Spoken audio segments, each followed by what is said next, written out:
Hi everybody, welcome to Quarantine Parenting. Thanks for being here with me. If you're joining me for the first time, my name is Dr. Courtney Pegram, and I make these daily videos to bring you insight and resources. So, quick, simple thing I want to run by you today is really how can we manage our own emotions when we're having a bad day? So we're at, I think, day 46 right now of quarantine, and I had probably the hardest day that I've had in a long time. But knock on wood, they won't get any worse. And I couldn't figure out, I don't know if this happened to you, I just couldn't figure out what exactly was wrong. It's like, I'm grateful for being healthy, there's still a lot of possibilities for my business. I'm doing okay with homeschool, but I was just having a bad day.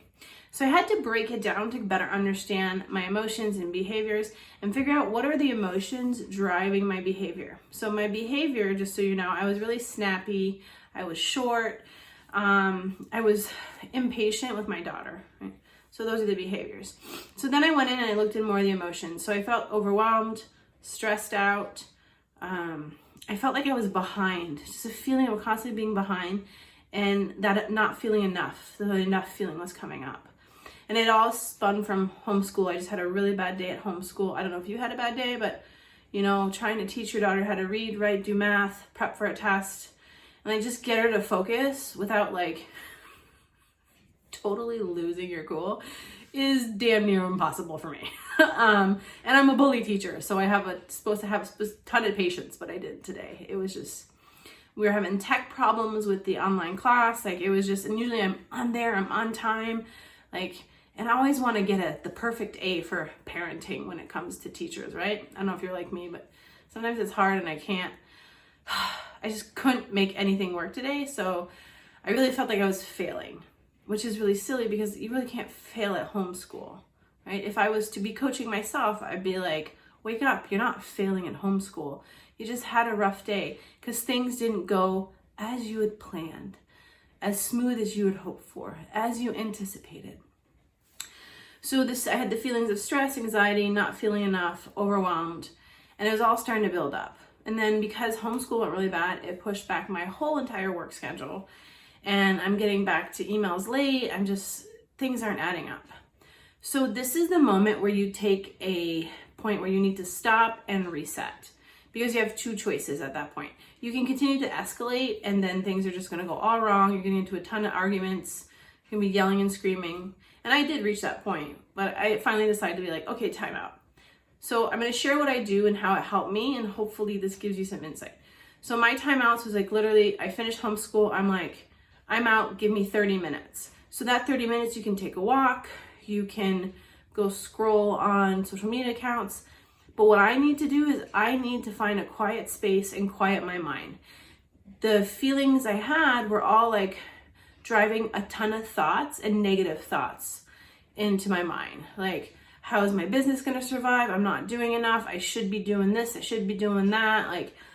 She's not ready for her test. What am I going to do? And it continues, right? I need to get groceries. I need to do this. I need to do that. Laundry. It started to pile up to a point where the list is so big and there's so much. My brain is going, just trying to figure out how to process all this and survive. So my trick is calming your mind. It's helped me a ton is the meditation, and I use an app called Insight Timer. I swear by it. There's a ton of great apps out there. I just love Insight Timer. I also, if you do have Insight Timer, I follow David G, and he just has a calming voice, a soothing voice, where you just want to be with him on a beach or on a meditation mat and just be like, man, I love you. Thank you. So meditation is key for me, but it could be something different for you. It could be a walk. It could be just mindless TV. Just do something, but you have to stop and take time to yourself.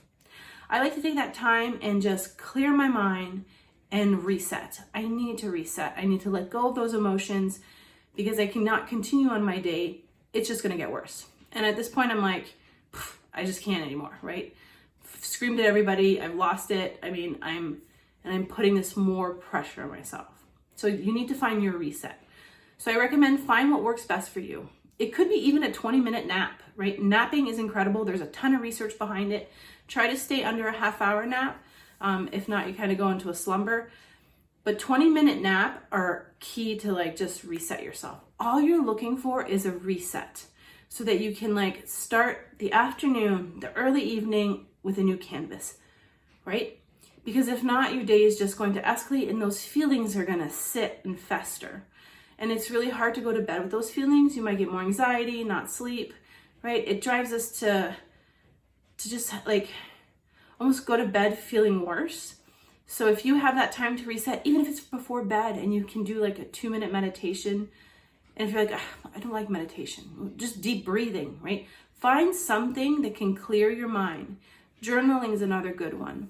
You know, some parents are like, you know, I'm not big into journaling. Then voice record yourself. What you do is you need to get it out, clear your mind, take a deep breath, and just reset, right?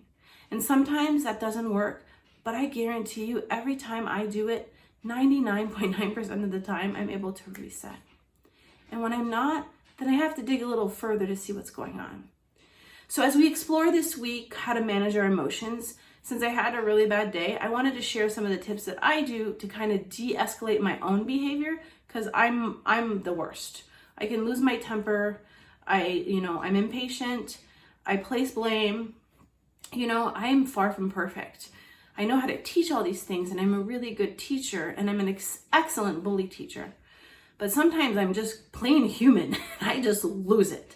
So I wanted to share that with you so that you know that it happens to the best of us, and it happens often, especially being in quarantine.